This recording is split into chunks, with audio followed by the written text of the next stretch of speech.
It is such an honor to be here tonight. I've come with my family. I will introduce them to you later. So I'll start. If you saw me 20 years ago, you would think that I was a strange child. I was the kind of child who didn't say much because I was too shy to talk. I'm still shy, by the way. I was the kind of child who would go into the closet and talk to God for hours. And then I would have dreams. The most colorful, realistic, vivid dreams. And sometimes my dreams would come to pass. They would come true. So one day, my mother, she told me, Chica, with these your dreams, you should write them down. Write them down in a notebook. So I began to write my dreams down in a notebook just like this. Today, I still have very vivid, realistic dreams that still come to pass. So I write my dreams down, even now, even today. So if you can indulge me for 20 minutes, I will share some of my dreams with you. I dream of the Dibiana, the master of the land, cosmology, illness, fortune, misfortune. The Dibia, traditional healers who can grab the red earth in their hands and heal diseases, create powerful portions with crushed leaves and roots. I dream of the Dibia, the one who stores the sacred knowledge of our people and the wisdoms of Mother Nature in the mind. I dream of the Dibia, the one who shuns sin, the one who walks on a path of righteousness in robes of red and black to keep the land pure, the one who carries the history of our people in mysterious pockets and pouches. I dream of the Dibia. The Dibia is a powerful agent of our culture and our customs. Who can fathom all of the knowledge in a Dibia's mind? Where I was born, in Obaru, along the great river Niger, the Dibia is feared. And when you enter my village of Opakika, you'll see the white tissues of the Dibia hanging off the trees, even now, even today. But today, the Dibia is shunned. The foreigners who came to this our land condemned the Dibia, tagged him as a witch doctor, a devil worshiper, an old man who was trying to take your money. The foreigners said that everything that our ancestors did was devilish and backwards. Even the art that the foreigners took from here, our land, and took to their kings and queens over there, and still are keeping in their museums, they called evil. They called us black and cursed. They told us that we need a total cleansing. They told us to denounce the way of our ancestors, to follow their way of salvation. So, we followed their way for our blessed salvation. Taking on Judeo-Western cultures, we began to destroy what was around us. The art houses where sculptures and paintings once lived, we've destroyed them. We've burned them down. I saw the flames in my dreams. I heard the figurines crash on the floor where they were falling. I saw women in my dreams, women being demoted from their traditional roles of power. I saw men corrupting authority, using mere money to buy chieftaincy titles. I saw communities becoming individualistic in a way that destroys, not empowers. It doesn't take a village to raise a child anymore. It takes a greedy politician to crush the hopes of a people and to sell those hopes so that his children can go to schools in America, London, Australia. I dream of the woman who was born just here across the road, but she will adamantly tell you to call her Rihanna, not Amaka. She's a modern professional who cares nothing about history. After all, history is for dead people. History is for professors. History is for dusty textbooks that no one reads anymore. History is where the Libya belongs. But while we were so busy destroying so many important cultural remnants, if you go to other countries, they're busy preserving theirs. If you go today to the island of Bali, you will meet millions of tourists visiting the shrines of Bali, talking to their traditional healers. Because in Bali, they have preserved their spiritual traditions, and they're using it to generate millions of dollars every single year. In Wiltshire, England, today, a peculiar formation of massive stones still stands and has been standing for 5,000 years. That monument, known as Stonehenge, is believed to be a symbol of worship to pagan gods. Yet, it is one of the most famous, recognizable monuments today in the entire world. In the United States, the historical customs and the memories of respected people are enshrined into holidays like Thanksgiving and Groundhog's Day and Dr. Martin Luther King's Day. Here, there is no day to commemorate the Aba women's riots. There is no day to remember the Eva Valley coal miners' strike and massacre of November 18, 1949, in this very state. So let me tell you, it pains me that so much of our history, so much of our people's history is being forgotten. I am currently working on something called the Biafra Memories Project, also a project to look at the history of Eguamala, a dance that we do in my village as part of my own efforts to preserve history. So am I saying that we should revive or preserve harmful practices in the name of culture? Of course not. I'm not saying that at all. But what about this? Can I make a proposal? How about an Igbo cultural renaissance? A renewal, an adaptation of Igbo culture built on progressive values like gender equality and the breakdown of class barriers. Can we have a cultural renaissance where the Dibia is not a symbol of fear or evil or devil worship, but a symbol of holistic natural health care?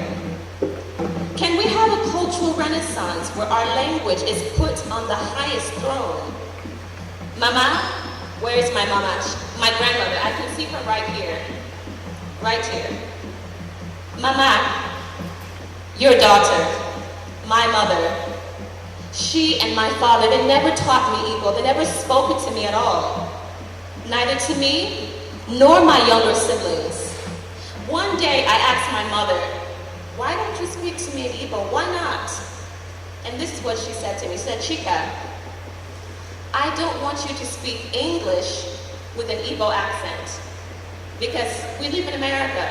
I know the humiliation that I went through speaking English with an Igbo accent. My daughter, I don't want you to go through the same humiliation. So there I was, growing up in America for 28 years without the language of home. Mama, do you know how that made me feel? It made me feel angry, ashamed, embarrassed, incomplete, confused, disconnected, inauthentic. Because there I was in the United States, proudly calling myself Nigerian, proudly calling myself Igbo, yet not speaking the language. It was my mark of humiliation. Mama, I begged my parents to teach me. I begged them, speak only to me in Igbo. They tried, but then they would stop. They said, Chica, we don't say that, it's not easy. So you know what I did, Mama? I bought myself Igbo language books. I downloaded Igbo apps here on my phone. I have them here. Igbo 101, Inasu Igbo Basics, Igbo English Dictionary. I bought them on my phone. And you know what? I've been able to pick up a few things. And then when I moved here to Nigeria in 2012, I asked my Igbo friends in Abuja to speak to me in Igbo, to teach me Igbo. And you know what they asked me? Why do you want to learn Igbo? They were busy trying to learn to speak Americana, while I was busy trying to learn to speak Igbo. But I will tell you that learning a language as an adult is not easy. Parents, I beg you, teach your children when they are young. And also with no one to practice with in Abuja, how is I supposed to learn the language? How is I supposed to practice? How am I supposed to do it? What am I to do? What am I going to do? I know what I will do. I will carve out a future for myself in which my Igbo identity is always at the front seat. Never out of sight, never out of mind. I will wear it on my head like a crown that shines. Because speaking the language is not the only way to preserve your cultural identity. And also there are many people who can speak the language, but go the extra mile to appear as Westerners. I will learn about my people's history because it is never too late. It is never too late. It is never too late to learn about my people's past. The future is supreme, but there is strength in the past. NKIRUKA, AZUBUIKE. The Dibia and the modern woman, they can coexist without clashing. We can create an Igbo cultural renaissance that will contain both the Dibia and the modern cosmopolitan. And you know what else we can do? Do you know what else I want to do? I will remind myself of who I am. I am the daughter of Mercy, Nonyelom, and Emmanuel Ashinyeli. I am the daughter of brown forms of Teresa Nwakego, Bridget Godwin, and Madanyeli. I am the daughter of my mother's dreams, dreams that hold up the sky. I am the daughter of my mother's visions. I am the daughter of Akuzu's red earthen paths, linking compounds, ripened with playing children, budding youth, mysterious elders. I am the daughter of Odepe's black soil, Odepe's fishermen in Anambra State, who live earnestly devoted to the river Niger, the river that feeds them. I am the daughter of farmers who bend over grasses with babies swaddled on their backs, hands gripping curved blades, hands that caress the wombs of the earth and yank out the tubers of yam, cassavas, greens, and things that feed us and nourish our minds and souls and spirits and bodies. I am the daughter of Ndiobaru, the people who dance Ebu Amala on the bank of the river Niger in the shimmer of the moonlight. I am the daughter of the Oduas, the Nsionus, the Ngodis, the Achikes. They willed me to live. They cursed anyone who dared to hate me. They wrapped me in a bag and tied it and prayed over it with white stones and cock's feathers, just like the Dibias. They shoved the bag under a tree, under the roots of the Iroko tree, far away from evil eyes. And there I grew, under those roots. And when I was born, they cut my umbilical cord and buried it in the land in Obaru. And then I began to dream. I dream of Ndibo, a beautiful, industrious, resilient, decentralized people who value family, intellect, and oratory gifts. A people who must do more to remember the past from whence we came. I dream that we will learn how to appreciate our history, to keep it in our pockets as we walk towards a glorious future. I dream of an Igbo cultural renaissance, to restore the Mbiri houses, the art rooms, and the communal roles that women held, the roles of power. An Igbo cultural renaissance where historical remnants are kept in temperature-controlled museums that are packed every single day with us and then with foreign tourists. I dream of an Igbo cultural renaissance so we can redefine gender roles, so that men don't feel the need to dominate and to lord over women. And women don't have to be called the neck. Women, we are not necks. that control a man's head. We are full-formed bodies with flesh, blood, and complex souls. We are not necks. I dream of an Igbo culture renaissance where we don't tag everything that our ancestors did as evil. I dream of an Igbo culture renaissance where yesterday's dignitaries will become household names, where children and youth are upheld and nurtured as tomorrow's saviors, because most of the people in our society today are below the age of 30.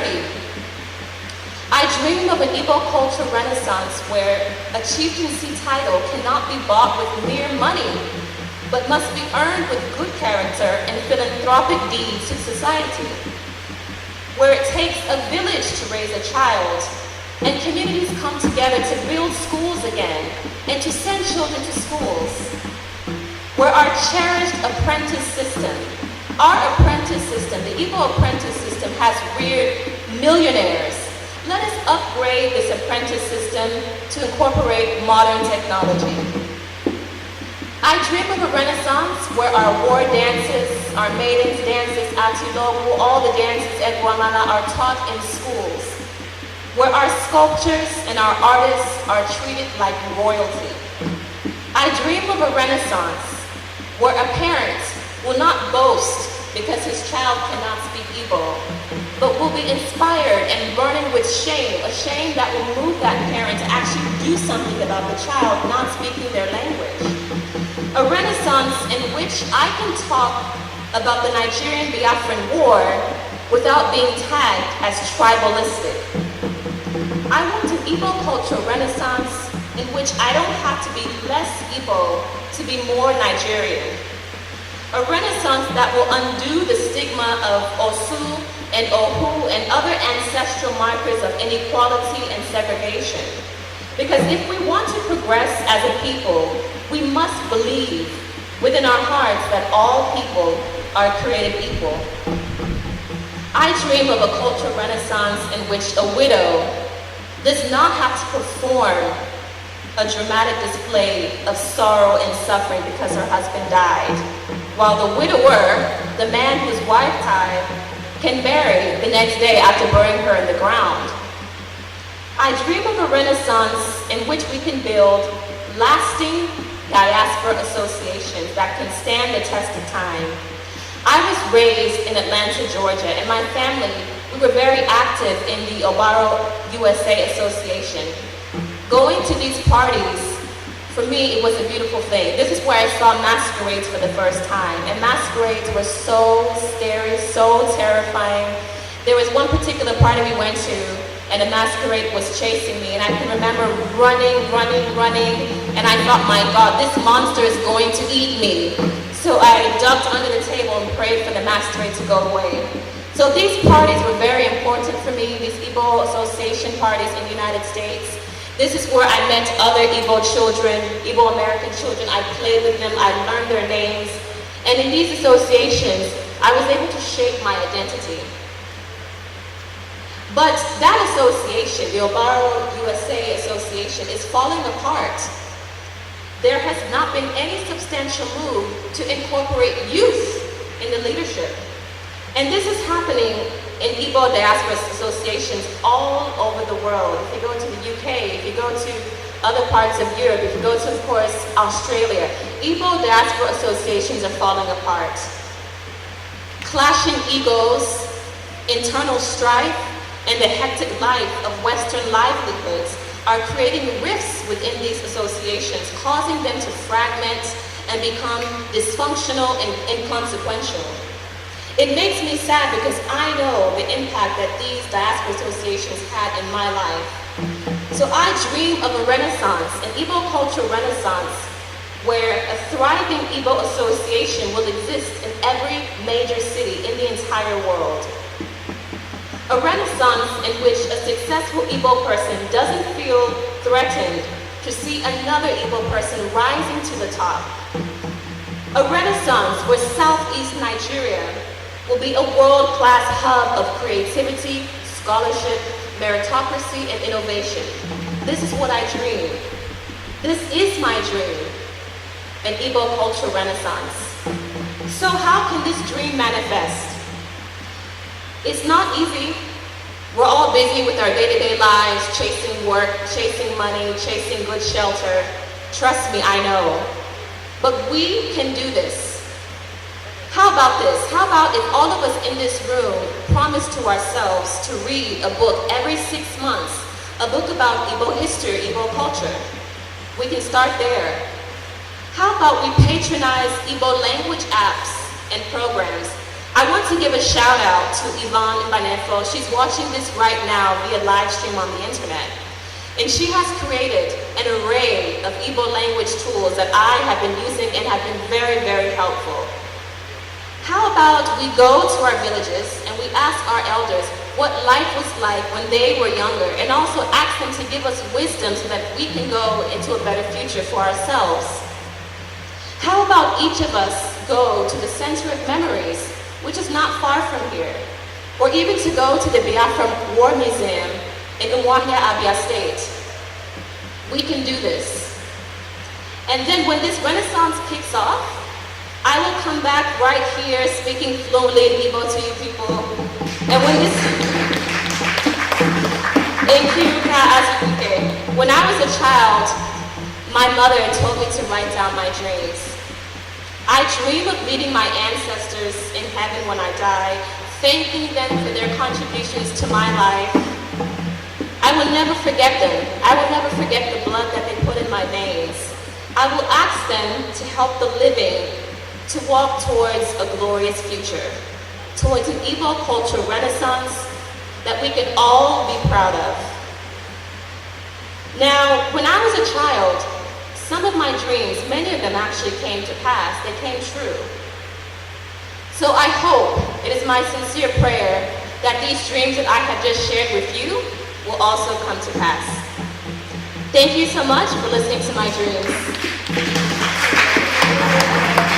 I want to bring my performers to the stage.